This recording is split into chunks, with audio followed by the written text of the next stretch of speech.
How's the week been, response been since coming back off the road? I thought Monday and Tuesday a little sluggish.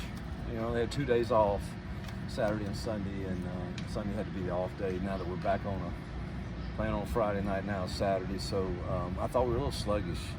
You know, Monday and Tuesday. I thought Wednesday and today were really good. So makes me feel better. But definitely thought the last 2 days were good work. Did y'all do any extra tackling drills this week, and how'd that work?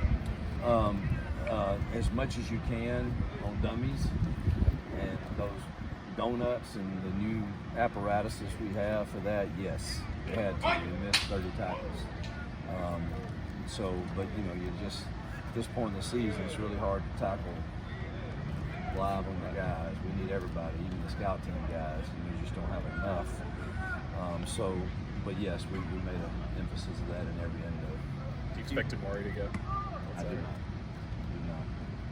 How prepared has Omar been the past few weeks? Though we didn't see him in He's that learning. first game.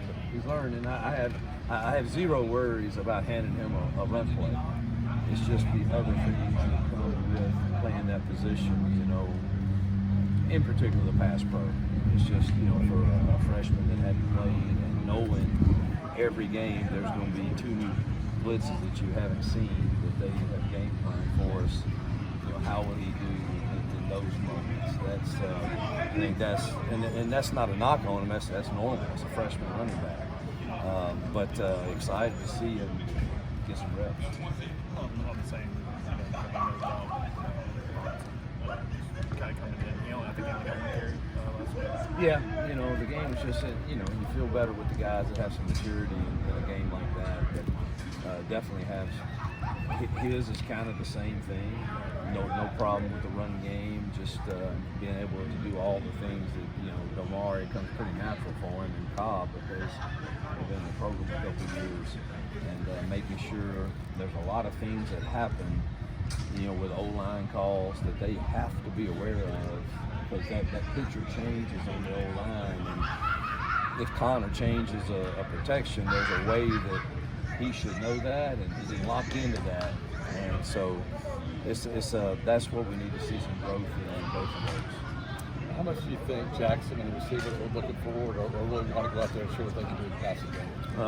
There's no doubt. I mean, all of us are anxious to see if we can throw and run the right routes and be on time and be effective in that, because you're going to have that. And, you know, we're obviously confident in the receiver's ability, but it's not just about ability. It's about us being on the same page, on the same timing, and us protecting and all of those things that come with it. So they're certainly, you know, I mean, they won't throw and catch it, you know, but we're going to play to win the game, whatever that means. What do y'all? It looked like the defensive backs earlier this week in practice were working with, I guess, kind of like mitts on their hands. I don't know if I'd seen that before, but I imagine that was, you know, something you guys are maybe emphasizing this week, but just, you know. Well, it's twofold. One, we had 2 holding penalties on a critical 3rd down and a critical 4th down. They were legit. I mean, they were there. So we got to get our hands off of them. And then the second part in one-on-ones is we don't want to pull one of our receivers down, you know, and get somebody injured. So that's, I don't think anything ever hurts for that, because it forces them to play with good technique. What are y'all expecting from kind of Ball State defensively? Like, what they want to do kind of on film? Well, they've been who they are last year and last week. So I don't, it's really hard to probably change that. And so, you know, when they were based out of a quarters team, which most quarters teams, you know, safeties are active in the fit. And their safeties are physical guys that you know, you would expect them to be at least a semblance of who they are. And so, you know, I don't know that they're going to change that, but they could obviously play one high or do different things that we'll have to get in. Every game there's all right, here's a new little flavor that we've got to adjust to as coaches for our kids. But I don't know that you can go all through fall camp and be who you are and then all of a sudden totally change that. So I think it'll be a semblance of what we've seen. How much fun was it to see B. Frazier and Jeremiah Wright and obviously the Tate and Damari, Robert Woodyard, Zykevis Walker, these guys that stuck around to have success? How valuable is that for a team? It's well, it's rewarding, you know, because you're so happy for them, because all of them stuck in and love Auburn and want to see Auburn succeed. And so for game one, we succeeded, and they were a huge part of that. And so you dang celebrate that. And hopefully that they have more of those games where we can celebrate the fact that they stayed around, got developed, and are now reaping some of the benefits. You know, and you don't want to assume anything, and you want Jackson to get as many reps as he can with these guys, but how do you sort of balance making sure that he's comfortable and also thinking about Ashton and Deuce and trying to just make sure that they're sort of get some reps? Yeah. First, let's win the game and whatever that takes. And should we need another quarterback to go in, Deuce will go in,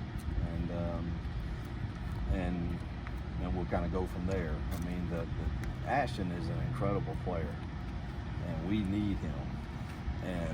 But at the same time, let's just be honest too. And I've had this discussion with him. He has another year if he doesn't use the year this year. And so all of that's in my mind. Of, I'd love to have that guy for 2 years. So you got to try to balance all of that, but at the same time do what's best for your football team to win the game. So that's the juggling act you have with Ashton, is because, man, I would absolutely love if I knew I had 2 years with him. But to do that with the rules as they currently are, he'd have to play in no more than 4 games in this season. So all of that's in my mind.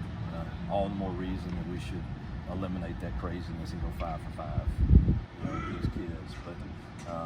But that's the whole thought process. Maybe I'm too out front with that, but I've had that conversation with him, and he's so mature and understands it. And so you got to kind of juggle that.